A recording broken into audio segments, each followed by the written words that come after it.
Okay, so go ahead and introduce yourself and whatever you want to start off with talking about, and we'll go from there. Okay, great. Well, I appreciate the opportunity to hopefully educate and inspire all of you.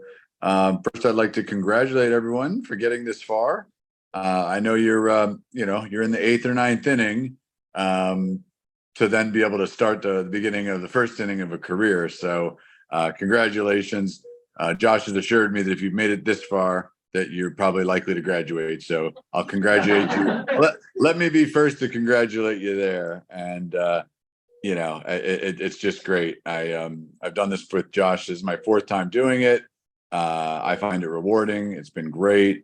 And it's nice to know that the field has so many young, energetic, intelligent, committed people joining it, and that's really important, and that's why it's my pleasure to be here today. So I'll go ahead and get right started. My name is Todd Barron. I'm 48 years old. I live in Wellington, Florida. I'm married. I've been married about almost 17 years. Met my wife just about 20 years ago, and we have two children, two daughters. Their ages 8 and 11. And my story really of my cancer really began where back in 2018, early, a little more than 5 years ago, I was in Disney World. My children were ages 3 and 6 at the time. And I was pushing a double stroller. I was 43 then, I'm 48 now.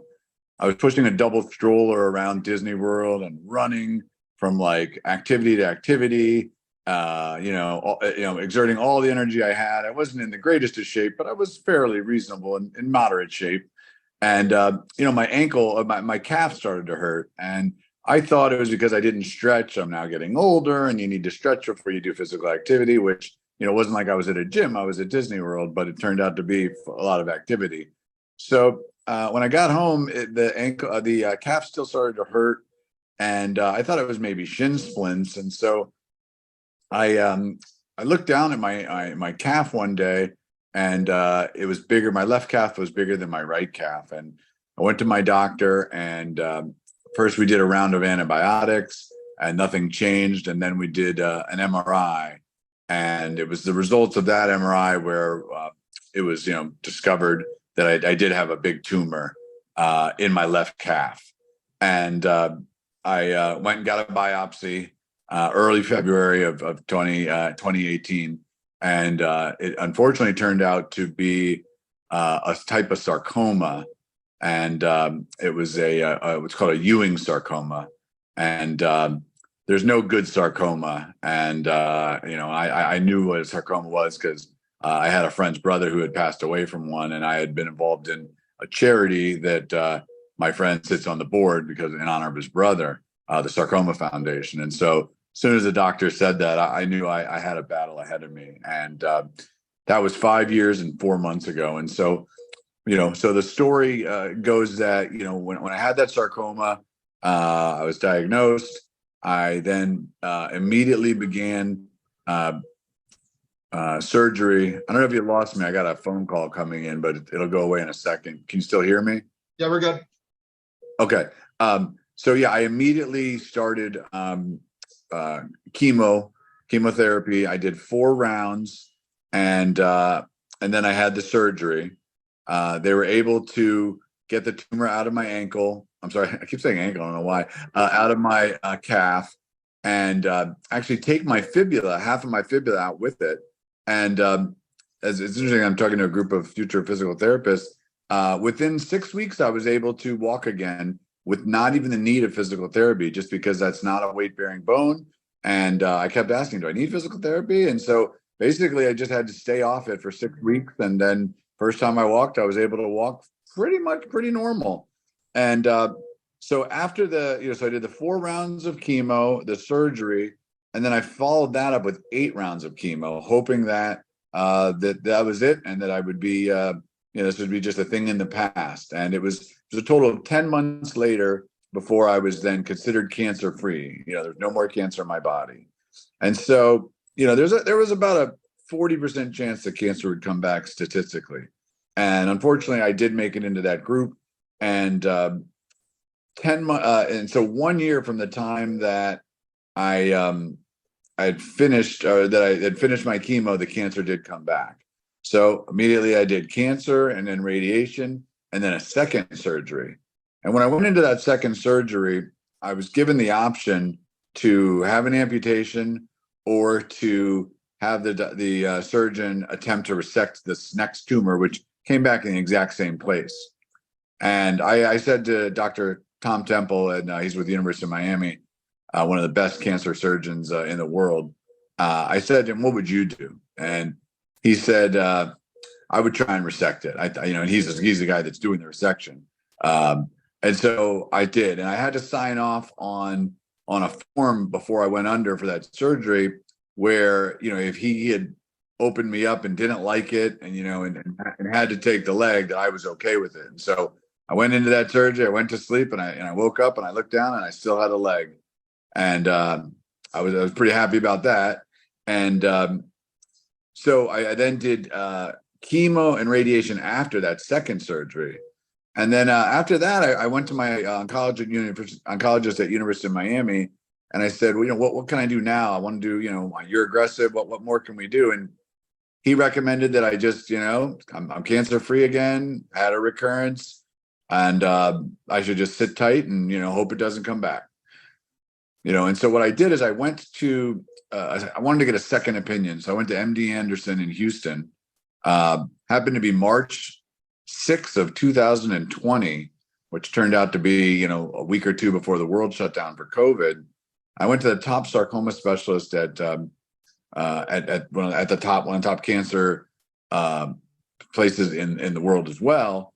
And he told me that he agreed with my oncologist at the University of Miami that since chemo hadn't worked previously, and I had done 4 different types and 16 different rounds or 16 sessions of chemo, I guess rounds of chemo, that I chemo doesn't work for me, and that I should be prepared for the tumor to come back again. And I was like, wait a minute. So because my surgeon in Miami really didn't say that. He was a very optimistic. I'm sorry, my oncologist in Miami. He's a very optimistic guy. He's still my oncologist, and he didn't really ever give me that impression that it was likely to come back. The guy at MD Anderson said there was a 99% chance it would come back, and then in fact it would come back sooner, meaning that if it took a year to come back, that it would be less than a year. And he said to me, if I were you, I would start checking things off my bucket list. And that was a pretty big moment in mine and my wife's life. We flew there hoping for more treatment, to be more aggressive, and really was told that I better get my things in order. And so the timing couldn't have been worse, in the sense that it was now COVID. So if you knew your time was limited, you'd want to go to Italy and plan trips and do things. But as you know, the world shut down, and so unfortunately, I appreciate, looking back, that he was right, because I did do and make some changes. I took my family on a big trip during COVID. I did a few bucket list items. I went to Kentucky with my brother and went bourbon tasting in July of COVID, which I would definitely not have done during COVID without that what that guidance that he gave me. And then, sure enough, 9 months later, in November of that first part of COVID of 2020, it did come back, and this time it went higher, and it went into my kneecap. And I tried one clinical trial, but it was pretty evident pretty quickly, as it still continued to get bigger and the clinical trial did not work, that I had to lose the limb. And it wasn't a situation of taking the limb to save me from cancer or to save my life. It was the fact that it was hard to walk, and there was I had no other real decision. It wasn't like do the amputation or do something else. It was either this thing gets bigger and comes out my leg and I die in pain, or I do an amputation. At this point in time, my cancer still had not spread, and so I planned the amputation. My same surgeon, Dr. Temple in Miami, did it. It was March of 2021. And I, still thought that, maybe I would get lucky. This thing wouldn't spread. We'd get it out of my body. It had never been north of my kneecap in my body. So maybe taking an above the knee amputation would get it. And I'd live just a life as a normal amputee with no cancer going forward. And I knew that in 2 months from them, I would begin physical therapy to learn to walk again. Unfortunately, even before that started in April of 2021, the cancer did in fact metastasize, which was pretty crushing news because the statistics on a Ewing sarcoma and metastasis and life expectancy are very grim. And, it was tough. I mean, it was a blow to me and my wife. And when we got the news, but I still, wanted to walk, and so Dr. Temple recommended, Josh Davis, who really is one of the top sarcoma physical therapists in the area. I went to my surgeon. I said, I really don't want to come down to Miami. Do you know anyone in my area? And he said, well, there's one, and they knew of Josh Davis. So I turned out that Josh and I had met before socially, and that our wives were friendly because he also lived where I live in Wellington, even though his practice is in Delray. And so it was great. He was unbelievable. Just went above and beyond. And I started in May, the following month after the metastasis, as soon as I could.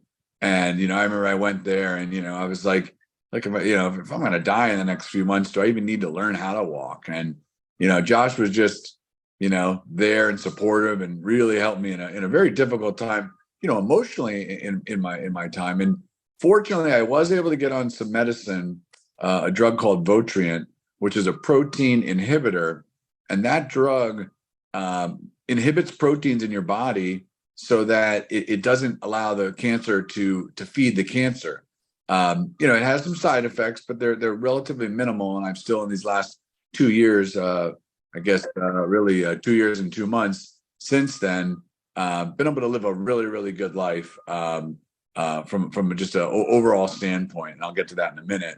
But it was May, and even if I wasn't sure about how that Votrient was going to work, I got right started with Josh, and being with him, and he's just such an extraordinary a teacher and mentor to all of his patients. And what's really interesting to see is when you're a patient, you get to see the physical therapist, or at least the way Josh's setup is, him working on 5 or 6 patients at once. It's like watching a conductor in a symphony working with different musicians all at once. It was great, and it was really almost like a social hour for me. We would rap when he could spend some time with me. We would talk about life, and he's really good at distracting you. You don't even realize you're in physical therapy, and you're just kind of hanging out at a bar without the alcohol. And so I did that, and the drug that I got on really was working to control the tumors, and some of the tumors, when it metastasized, disappeared. And so I was pretty happy about that. And so I started in May. I had the opportunity to meet with another amputee that I had known.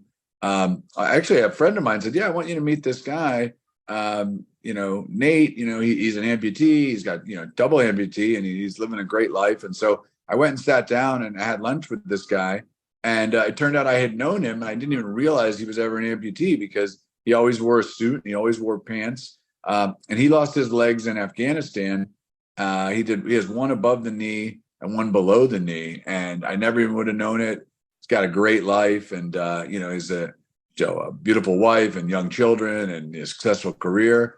And there was a couple of things that he taught me that I did want to point out to you guys today. Was as I said, and so he went back to Walter Reed as well, and they flew him there, and immediately every day all he did was learn to walk, and with a group a group full of other military amputees, and it was a full-time 40-hour-a-week job, maybe even more, every day learning to walk. And so the two key things that he pointed out to me were that, one, you need to this was maybe 3 months into my working with Josh and beginning. I went there on crutches. I can remember that, and I know that by October I was on a cane. So it was in that like 2-3 months in. I was lucky enough to have this lunch set up, and he said that what happens is you got to reprogram your brain. And I was like, wow, that's interesting. And that kind of, at the moment, I didn't think it was that insightful, as much as then when I was working out with Josh and we were doing it, and I was like, okay, my brain's got to be retrained here. My brain's got to retrain here, because it seemed very difficult that I was ever going to be able to walk in the very beginning of training. And then the other thing, as I said, as it relates, I said to him, well, I started in May. When am I going to be able to walk? And he said, it's not a time thing. It's a mileage thing. And that also resonated with me as time went on, that you get into it, what you put in. If you work out an hour a week, it's going to take a long time. But if you work out 20 hours a week on it and practicing, it's going to be 20 times faster than 1 hour a week. And it's just a math problem, and it's all about mileage. And so those were a couple of key things that I when I do this discussion, I like to point out. But by October, which was really only 5 months into it, I was walking with a cane. And by December of that year, I was walking fully on my own. And every month since then, I've gotten a little bit better at walking. I've been able to walk further. I've been able to walk more where you can't really tell. Or an average person might not be able to tell, right? Like I assume the room, like you or Josh, certainly could tell, and people that know someone with amputation certainly could tell. But I've been able to do some really incredible things in the last year and a half, really, since I've been able to walk. I've been to Europe. I've been to Italy with my wife. We've done 2 trips to Hawaii. Been on a lot of cruises, and I've seen my children grow up, and so I'm really grateful for that. I always look back to my time in physical therapy as a really just a positive one. I was very fortunate to get a great physical therapist, who inspired me to work towards it, didn't overly push me. And, one of the reasons I'm happy to give these discussions with a group of students like you is because, I want to try and encourage you to sort of, emulate Josh if you can. And he's such a mentor to the interns that he had that I got to interact with when I was there, at his practice, and some of the students that I met with in the Q&As and watching him in the class, because when I do the in-person, sometimes I sit through the class, and even I learn some things about how the prosthetic works, and it's great. So, always consider him a resource in your career, and I'm sure he'll be happy to guide you if he can. And then, when you're working with someone like, just kind of taking the totality of their situation, and try and, just do the best and let them know that, yeah, you've met, I could be the one you could say that you've met, even though it's virtual through Zoom, that you've met people that, went through it. They got, it looked difficult. It seemed scary. I watched YouTube videos. I just didn't understand, but now my brain is reprogrammed. I put the mileage in, and it really wasn't that long. I mean, it is a lot harder with an above the knee amputation than a below the knee on how fast you can do it. But the technology of the prosthetics, and with the microprocessor and the learning capability, and the AI that's built in, part of why I got better each month is because of that microprocessor in there and the way the prosthetic works. I didn't realize that till I was in one of Josh's lectures. When I did a presentation like this, that's how they work. And so I thought, it doesn't matter whether it was me or the computer, but I thought I was just getting better. But it was really the learning of the computer and it knowing me. And I'm playing golf. I can dance real well again. I'm not jogging in races, but I frankly didn't jog before. I'm able. But when we were just in Italy in January, I was walking 5 miles a day on cobblestone. I've got a trip planned in November to Israel. I never thought it was possible that I'd be able to go to Israel, or that I could do that Italy trip, or frankly that I'd be in such good shape, able to walk through airports. I mean, I was being pushed through airports. Now I'm walking through airports. I don't really need any kind of assistance at all. I mean, technically I'm handicapped, but I guess there's all different levels of everything in life. I'd say I'm barely handicapped. So, one more thing, I'll end on, and we'll open it up to some Q&A, is that, I had a lot of, good fortune to have such a good support system with my wife, and such great reasons to live. I've got great business partners. I'm fortunate to have great health insurance, and amazing medical assistance along the way, from, Josh and his group, to my prostheticist, to my surgeon, to my radiation doctor, to my oncologist, and of course, the nursing staff and people just in the profession, as well as friends and family. And I've been able to give back. I'm mentoring a below the knee prosthetic patient. It's actually, I recommended, it's working with Josh. I've mentored other cancer patients. I've helped out at 2 different cancer charities. One that's the Sarcoma Foundation, where I was awarded a Courage Award this past September, where I went up and helped co-MC the event. We raised about $300,000. And then recently I put on a party that benefited cancer patients that need financial support. All the money that's raised for that charity just goes to help financial support, financial assistance for those, because, I've been very fortunate to have a good job and good insurance and a good family support system. But that's not the way cancer affects everybody. And they'll pay rent for a person for a year, who needs that's been affected financially from cancer. So the ability for me to get out there and give back, to travel, I'm in a tough situation. I'm still battling every day. I'm actually, I've got one last story, and then I'll open up to Q&A. Josh has been great, and he helped me walk, and I'll forever be grateful. But he recently just saved my life, and I'll tell you the quick story. So the reason I'm not there today is that I'm at University of Miami, in the hospital, about to check out and get out of here after 4 nights sleeping here.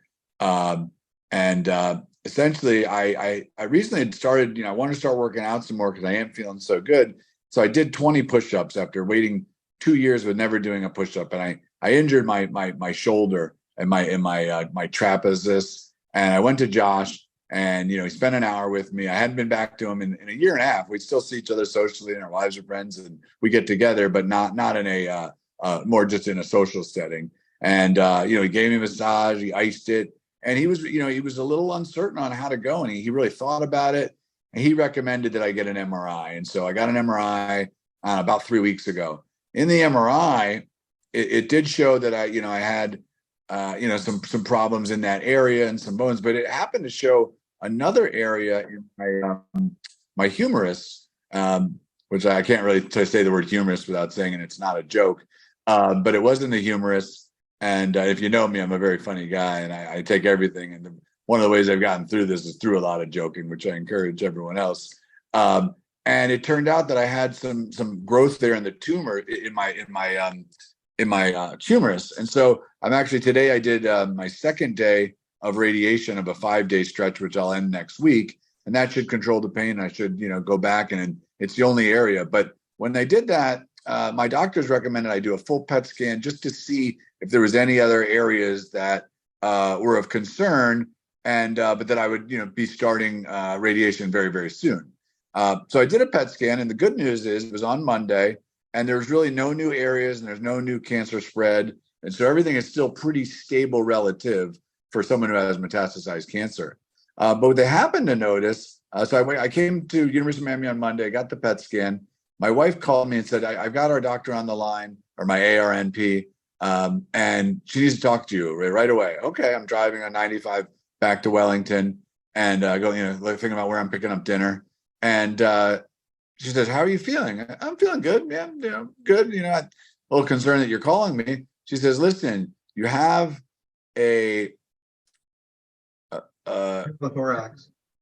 pneumothorax." I never heard of that. Essentially, it's another word for collapsed lung. She says that there's an immediate thing. They don't give you the reports of these, the results of these reports very quickly. But when it's something like that, they do. It's like an immediately 911 out to your doctors, get in touch with the person.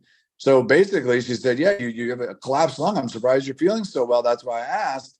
And you need to turn around and go right back and check into the emergency room." So that was 4 days ago, about 5 p.m., about 4 full days ago. I came in and, my right lung was good. My left lung was about a third collapsed. So 2/3 good, 1/3 bad. So I didn't have any notice of it. Still felt well. I drove myself to the ER. They looked at it. By the morning, I was having a little bit of trouble breathing. I was pretty scared, to be honest. And they did a surgery, a procedure where they went in and they put a catheter in, which I have, and probably in about 2 hours, it's going to be pulled out. And they sucked the extra air that was on the outside of my lung out. And I've just been waiting. A day ago, it was clear. I no longer have a collapsed lung. I had to wait another day. This morning, they took me off the machine that continued to work with the catheter. And now it's I got one more scan that I'm doing in another 2 hours. As long as X-ray, as long as that's good, they're sending me home, and I'm going to make my dinner party tonight. And so it's just crazy how things happen, how things can change in a moment. But for me, being a bonehead and doing push-ups, which I shouldn't have, and then Josh saving the day by saying I get the MRI, he indirectly, if it weren't for that, I wouldn't have known to do the radiation quickly. They wouldn't have done the PET scan. I would have then been just somewhere, my lung would have fully collapsed. I could have been on a plane. I could have died. And I'll leave you with that on the story, how Josh Davis indirectly saved my life. So now I'm grateful that he taught me to walk and he saved my life. And I'll open it up to Q&A. That's a great way to end. All right, so what questions do we have? Don't play the game right to start off. Yeah, say your name and then what your question is. My name is Sarah. I have a question back to when he was having that shoulder pain, what was going through that? Were you concerned that maybe there was a test, or were you thinking like, no, this might be like some kind of tear? Like, Can you hear her, Todd? Yeah, so this recent shoulder pain, what was I Yeah, thinking? so she was asking me like what was going through my head when I was evaluating you the other day. I'd love to hear your answer. Yes, I try to put on my clean poker face and try to just think, oh, maybe it's just a rotator cuff inflammation. I told Todd and I texted his wife behind the scenes that, hey, based on his history, if there's any other patient I wouldn't care about, like he's put on steroids and he was feeling for a couple of days a little bit better. And I was like, hey, listen, I would still push the MRI because of his history. Knowing in the back of my mind, it could be a worst case scenario. Yeah, so I don't know, just random instinct. And like I said, any other patient, I would just say, yeah, let's go ahead and do corticosteroids, go for a couple of days, Medrol dose pack. I'm sure he'll be feeling better, get rid of the inflammation. We'll start strengthening in a couple of weeks. Just the way he described it and how innocent it was, he shouldn't be having as much pain as he was having. I mean, point tenderness through the humerus, through the clavicle, AC joint, all of it wasn't adding up. And that's kind of when I just said, I think we should get the next level scan and reach out to your doctors at Miami and go from there. So yeah. Every now and then you get one right. So what other questions do we have? Anything related to, yeah, go ahead. hi, I'm Kaylee, and my question is, how have you stayed so confident throughout all of this?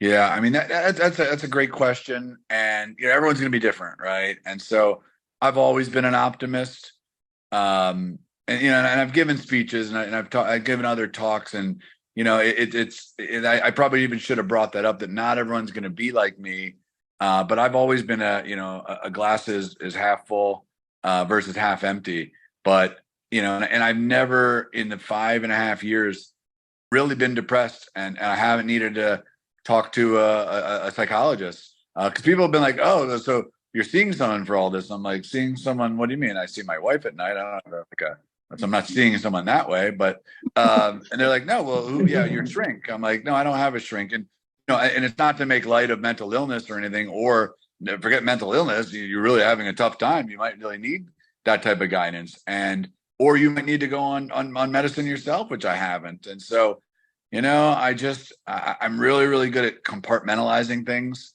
because, and this is something I think about a lot. It's like this cancer, is probably at some point going to take my life. And I just don't want to, think that, okay, I had cancer, it killed me. And then the last 3 years of my life, it killed my life, meaning it took away my ability to enjoy life. It's almost a free feeling, that I'm doing things, I'm going on trips. I'm just busy, just trying to squeeze as much out of life as I can. And, it's the type of person, and, you're going to be reaching, in these situations with someone, you may not be able to just cheer them up. Josh is a smiling face and a great guy, and, he's fun to talk to. And I was a more tough time of my life, especially those first, couple of times of it, and like, I don't know. I mean, this could take a year to walk. I don't even know if I've got a year. I don't even want to waste time here. I'd rather waste it doing something else. But, I knew that getting to be able to walk, I could have more fun. That July, which was only 2 months after meeting Josh, and I got my prosthetic, I went to Hawaii for a week with my family on crutches. And if I didn't work with him, I wouldn't even be able to like work getting on crutches. And so to me, it was, the light at the end of the tunnel, just get to the next step. And, even right now, I mean, this has been a scary week for me. And I just, and if, and they got to do something more, and if this is how it's been, I don't have any regrets with anything I've done. I'm at peace with everything. And, it's taken some time, it takes some time for people to process things. If you lose a loved one, it takes time to process things. There's different stages, that, you learn about in psychology classes. And, I'm different. I'm very positive. I like to inspire other people. I'm a people person. I've got a lot of friends. I like to make more friends. I like to, talk to new people. If I'm sitting on a plane, I'll talk to someone. And so it's a little bit more about me, but you're just gonna have to do what you can to work with the people, because unfortunately, I don't know that everyone is wired the same, and they may not be wired like me, but it's a great question. I'm glad you asked it. What other questions? Go ahead. Hi, I'm Sarah. Can you talk more about what type of prosthetic you have? Great. Well, first of all, my daughter's name is Sarah, so I already like you a little bit more than everyone else there. What's it called, Josh? You have a C leg. C leg. Microprocessor knee. Yeah. Yeah, I have a C leg, which is great. And that gentleman I told you about, Nate, who lost his legs in the military, helping us, in battle. He also has a C leg, and it's kind of funny. Like, some of you might have the iPhone 14, some of you might have the iPhone 10. He had the C leg too, but he had the more advanced version, and so he had more different on the app. He had like 15 different settings, where I only get 3. So I do have a C leg. I don't know if I have the most up to date Walter Reed one, but it's very good. I believe it's close to $50,000 if I'm not mistaken. Fortunately, as I said, I have great insurance. I really, and that's another point. It's nice and it's great if your prostheticist knows your physical therapist. And so we actually trained together. This guy, Josh, had known him. They've worked together. And Mitch, he actually came to one of our sessions. And I think that, between Mitch and Josh, they kind of came up with it. I didn't know which one. Fortunately, this was the best one available, and my insurance covered it based on the fact that I was young and I like to play golf. And they put in that, they say you like to do these things, and so that we can get that. Unfortunately, I understand that some people's insurance don't cover the Ritz-Carlton one that I have, but I definitely have the top of the line. I sat through Josh's classes. I know, the part of the lecture and part of the course where he talks about other ones. I know there's different ones, but I really wasn't involved. I didn't have an option. It wasn't like I got to pick, but I was told it was the best one, and I was very fortunate to have it. I love it. It works great. I'm grateful that it exists. And I know that 20 and 30 years ago, it wouldn't be this one. And even 10 years ago, it wouldn't be. And it's been now almost 2 years. And I at some point, I probably will get a new one, but I haven't needed a new foot. I've needed a lot of different, what's the base thing called, Josh?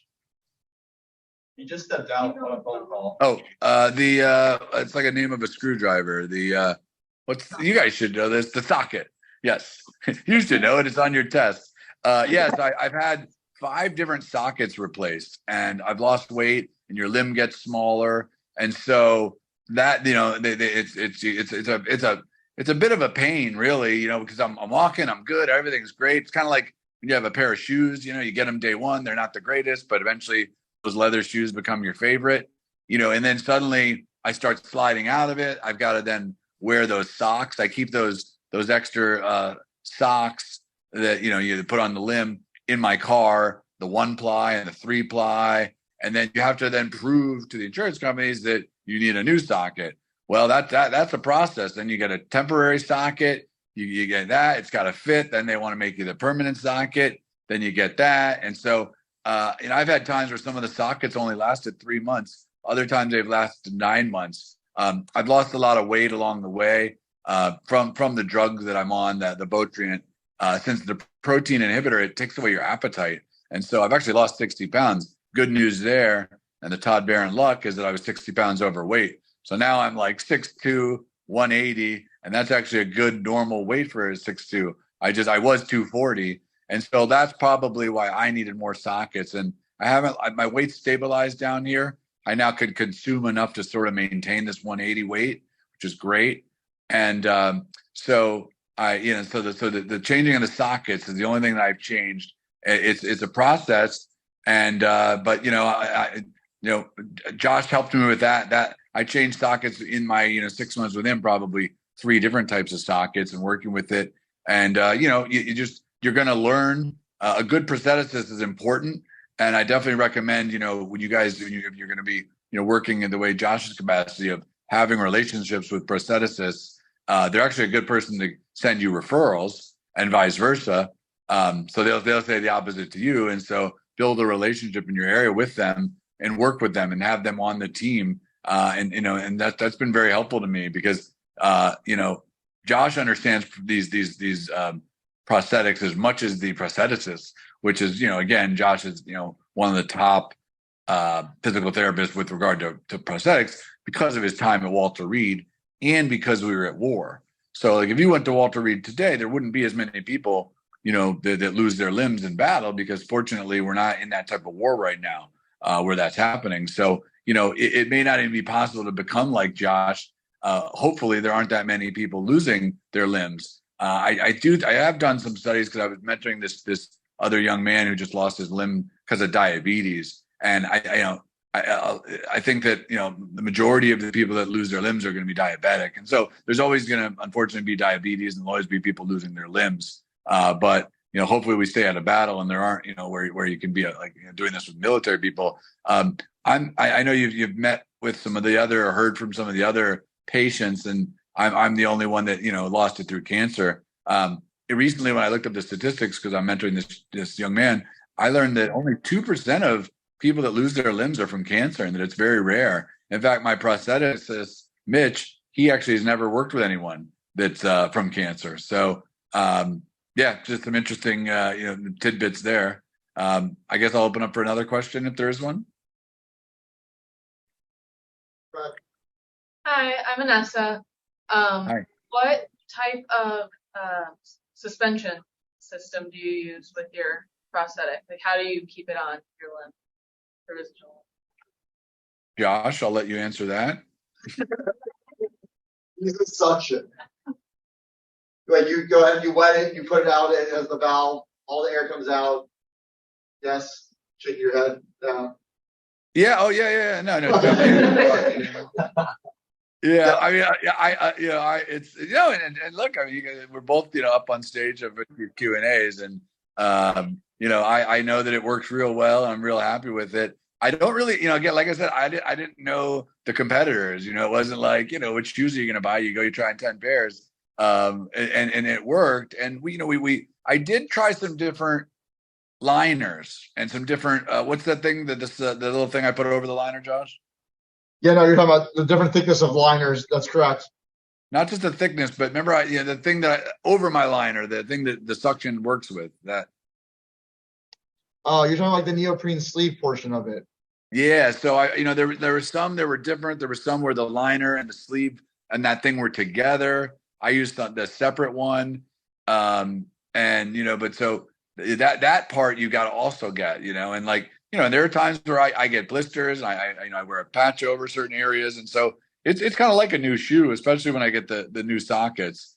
But this one really works with me. Fortunately, my prosthetist, he has all that stuff. And so he's given me the different ones, and I tried different ones. So I just know that I work with the one that works. It either works or it doesn't. You either, it's working great or I've got a problem. If I've got a problem, I got to get it fixed. Most of my problems have been the socket's too big. At this point, I'm good. I've been good for the last 6 months, and right now, and that's great because it makes an immediate difference. Like as soon as my socket's back working and the legs working again, I could walk miles immediately, and that helps my cardiovascular because being laid up for 6 months, I was like, I could, I'd walk, a tenth of a mile and be out of breath. Now I can walk the whole mile, and I know this because I know from traveling. I know like when I'm walking and I'm, all right, from the car to the park, from the car to the park, to the restaurant, am I out of breath? Do I need to take a break? And it suddenly was like, I actually thought I might be like that forever. And it was more the cancer than just the cardiovascular. But as my progression got better, as I could walk more, I could do more. And it's like the best cardiovascular I've been in 2 years now. And it's all really from the prosthetic working. It's very, very important to being able to walk. And, some of the things Josh taught me about, kind of like in golf, if you learn to golf and you don't learn the right way, you won't pick it up right. So Josh taught me the right things and some of the things about balance. I really like that machine, Josh, that I stood on that showed like the center. I didn't realize how much I was putting on my good leg. I was leaning more towards that. But I often think of Josh when I'm walking. If it's like raining or I'm in a nightclub, I'm at a football game, I'm like, oh, Josh will be proud of this. He teach me, like, oh, what did I do? What did he say? Because he gets you right out into the parking lots. It's not all indoors. It's like, look, I could teach you indoors, but you're gonna need to go to a parking lot at some point. And so I really think back, and I've texted him. I was on a mountain in Colorado with my kids, with no guardrails, with inclines. My wife was sick with COVID, and I took the kids up the mountain. I've texted him from so many major places in my life where it was important, where I was like, this is all you, buddy. I'm in Italy. I just walked 5 miles. I'm definitely keeping in touch with him. And so it's I don't know that you're going to, I don't know that every person he works with, he has such a great relationship. And, like I said, we are friends, and we were, friends and family kind of beforehand and certainly afterwards. But I would do anything for this guy. And, I really, now he saved my life. It's a little bit different, but even without saving my life, it's been a great experience for me. It's memorable to me, and it's rewarding, and I consider myself lucky. A couple more questions. Yeah. You mentioned that you might get another knee. Is there anything you would change about that? Sometimes you got to rely on the experts, and so I would certainly, I actually respect Josh's opinion even more than my prostheticist, who's great, but I'm uniquely in touch with someone who's really a true expert, has seen so much, teaches obviously a course on it in college, which is amazing. I don't know. I mean, sometimes, I wouldn't, there's nothing more I think that I could do and walk any better. So other than getting the newer iPhone, meaning the newer C leg that might be a little bit better, I mean, obviously, artificial intelligence is getting better, at doing things. And so that's improving. And so I do think in 5 years, 10 years, there'll be better things. But I feel like the C leg being the top of the line, I mean, if it's what the military is using, I got to assume it's the best, right?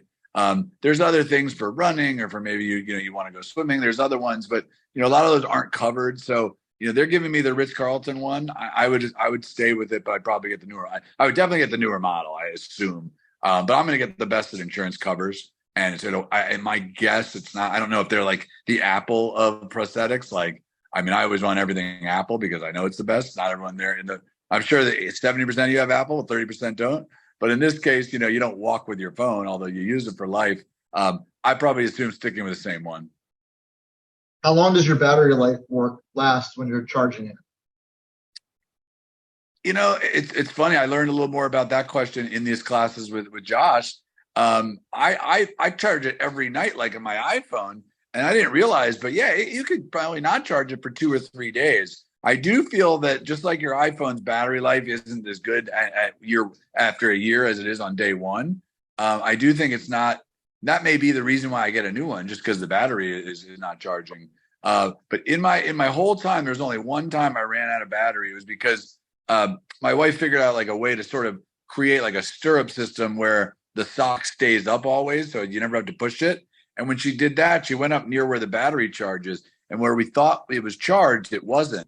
So I went driving this one day. I got a gift to drive Ferraris and Lamborghinis. down at Homestead, and we went to that Versailles restaurant near the airport in Miami, which is amazing. And as I was walking, it was like it was in safety mode. And Josh had told me, yeah, if it ever runs out, it'll go to safety mode, and it's almost like an olden days prosthetic. And I was walking through that restaurant, and I was like, kind of had to swing the leg out to the left. And even then, I heard Josh in my mind telling me what to do. And I was texting with him, and I was texting with the guy Mitch, the prostheticist, and they're like, yeah, we think that it's out of batteries. I'm like, I charged it last night, but and what happened is it wasn't showing up in my app in my phone. That's a good sign. Then there's a manual way to turn it upside down to reset it. It wasn't resetting, but it was in safety mode. I mean, I wouldn't have been able to, like, I was, traveling far away from my charger. I would have had some issues walking long distances, but short distances, I was able to go to that meal. I went right home after that, and sure enough, figured it out. But yeah, I think it's about a 3-day. Yeah, let's see. I'm gonna look at it right now. What it is for today? I'm pulling up the app right now. I'm at 97% because it was charged. Yeah, if it just sits there, but I think it lasts about 3 days, is my guess. Yeah. If it remains Any other unturned. questions? Yeah, go ahead. What's left on the bucket list? Wow. Well, I've been blessed, to have traveled a lot and done a lot. In November, my daughter's having her bat mitzvah, and I'm gonna make that. I have slow growing tumors throughout my body. We've been able to radiate them and stop them in their place, and the medicine I'm on and the immunotherapy I'm also taking. We've tried to bring it to a crawl, but I'm never going to be cancer free once it metastasizes. I mean, the hope is that someday they come out with something and I actually can be able to, battle this and defend it and live, 20 years. I mean, I could live 2 months or I could live 15 years, but I got to live like, maybe this is it. And I may live, but not be in such good physical shape. So I leave on a cruise next week from Boston to Montreal. And then we'll stay up in New York for a week at my wife's parents' house. But aside from that, bat mitzvah for my daughter, watching my kids grow, I've always wanted to go to Israel. I'm Jewish, and I've never been to Israel. I'm 48 years old, and I was never bar mitzvahed just because I wasn't raised very religious like that. And so my big bucket list there was 2 things. One was to go to Italy. One was to go to Israel. I chose the fun trip over the religious trip. And in January, we had a blast in Italy. And, like I said, Josh got me in a position to walk 5 miles a day. I'm grateful. But yeah, this trip to Israel with my children, and I'm going to get a bar mitzvah. I'm not even going to do it just to get gifts. I'm going to get a bar mitzvah along with my daughter, who will get a bat mitzvah there. So that's kind of it, man. I've done so much. I've done a lot in these last 5 years. I take 2-3 good football trips a year. I've been just remarkable with what I've had to do. When he told me that, I literally thought to myself, I don't have anything on my bucket list. I mean, but like I had to find things. Like I almost went to the Kentucky Derby this year just because that's on other people's bucket list.